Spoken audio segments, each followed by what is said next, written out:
अज्ञे जी की प्रतिभा बहुमुखी है।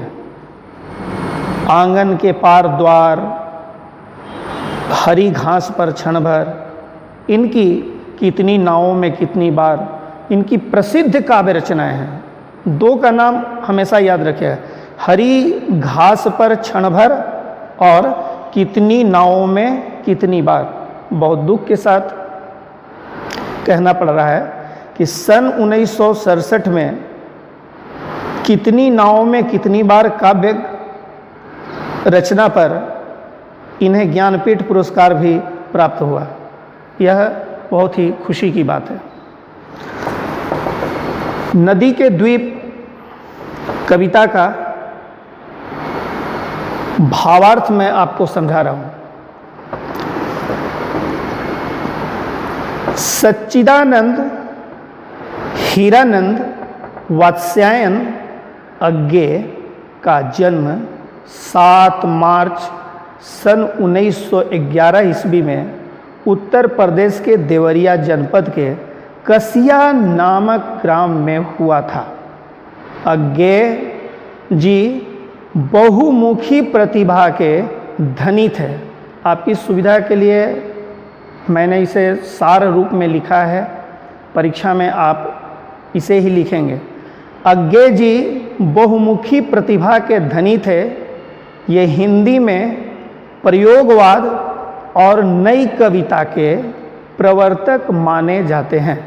बहुत ही ध्यानपूर्वक सुनिए, क्या है कि ये हिंदी में प्रयोगवाद और नई कविता के प्रवर्तक माने जाते हैं। इनकी मृत्यु, यही हम कह रहे थे दुख की बात, तो इनकी मृत्यु 4 अप्रैल सन 1987 ईस्वी में हो गई। प्रस्तुत कविता एक प्रतीकात्मक कविता है। इसमें व्यक्ति, समाज और परंपरा के पारस्परिक संबंधों को एक नई दृष्टि से देखा गया है। एकदम नया उदाहरण उपमा अलंकार का। पहले तुलसी के समय में अलग लोग चांद से किसी की सुंदरता की तुलना करते थे। इन्होंने प्रतीक रूप में 3 शब्द को चुना है। एक द्वीप।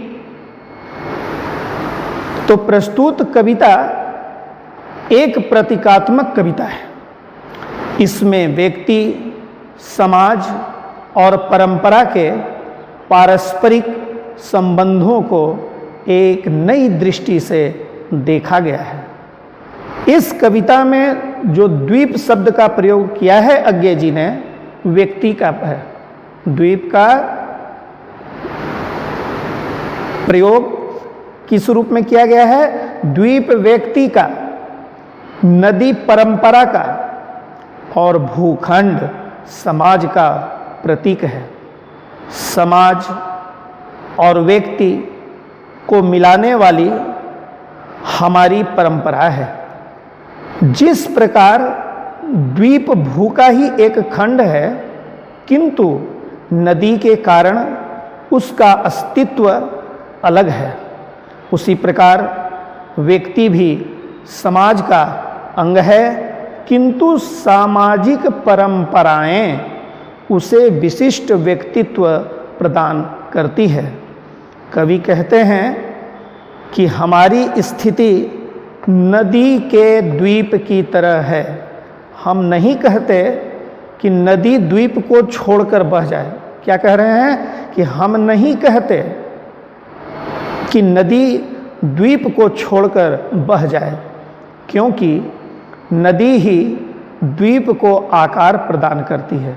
नदी जो है ना, द्वीप का निर्माण नदी करती है। नदी जब बहते बहते बहते बहते घूमती है और वर्ष में या 5 वर्षों में जब अपना रास्ता बदल देती है, ये आप लोग भूगोल में पढ़े हुए होंगे कि नदी जब रास्ता बदल देती है तो द्वीप का निर्माण हो जाता है और नदियाँ दूसरी तरफ बहने लगती है और वो एक लगता है कि पूरा घेरा द्वीप हो गया, टापू बीच में रह गया और चारों तरफ से पानी है और फिर नदी अपना मार्ग बदल देती है।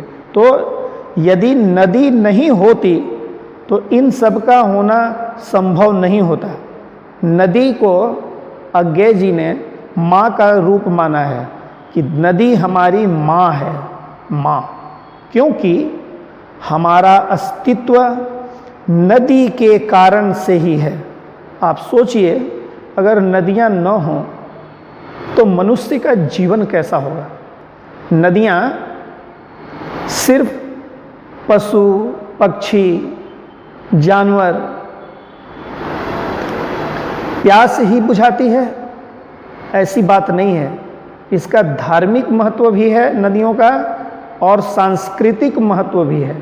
लोग प्यास तो बुझाते ही हैं, पानी पीते ही हैं, चाहे जानवर हो चाहे मनुष्य हो। यह सभ्यता को विकसित करती है। तो अज्ञेय जी कहते हैं कि जैसे सिंधु नदी के किनारे सिंधु घाटी सभ्यता का निर्माण हुआ। सभ्यता आज नहीं है, लेकिन उसके अवशेष अभी भी बचे हुए हैं। बड़ी ही समृद्ध परंपरा रही है। तो नदियों में हम लोग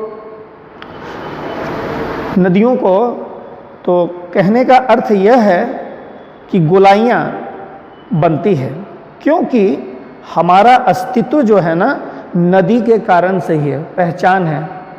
नदी के तट पर हरियाली रहती है, किसान उससे बहुत नहर का निर्माण होता है नदियों से निकाल करके, और सिंचाई में भी इसका प्रयोग होता है। लेकिन हम उसे माँ कहते हैं। कभी कभी देखिएगा ना कि गंगा को लोग कहते हैं माँ की उपमा देते हैं, गंगा मैया। तो सच्चिदानंद हीरानंद वात्स्यायन अज्ञेय जी कहते हैं कि हम द्वीप हैं, हम द्वीप हैं, हम नदी से अलग हैं। हमारा व्यक्तित्व तथा विशेषताएं अलग हैं। यद्यपि हम नदी के प्रति समर्पित हैं, परंतु हम नदी की भांति बहते नहीं हैं। मनुष्य, नदियाँ बहती रहती है, लेकिन मनुष्य जो है ना नदी की भांति बहता नहीं है। बुद्धि दी है भगवान ने उसे, वह सत्कर्म करता है और नदियाँ अपना बहने का कार्य करती है, और कितने लोगों को जीविका प्रदान करती है, पानी, प्यास आदि आदि।